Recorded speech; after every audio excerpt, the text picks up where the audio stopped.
ఓడలను కూడా చూడండి. ఏం చెప్తున్నాడు? ఓడలను మీరు చూడండి, అవి ఎంతో గొప్పగా ఉంటాయని బైబిల్లో మనం చూస్తున్నాం.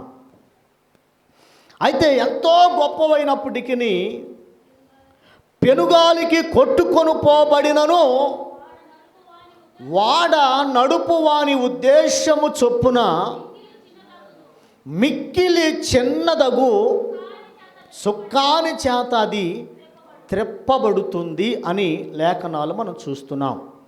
ప్రియమైన దేవుని బిడ్డలారా, వాడలు ఎక్కడుంటాయి? సముద్రాల్లో ప్రయాణం చేసే వాటిని వాడలు అంటాం. అయితే దేవుని బిడ్డలారా, ఈ వాడలు చాలా భయంకరంగా ఉంటాయి, చాలా ఎత్తుగా ఉంటాయి.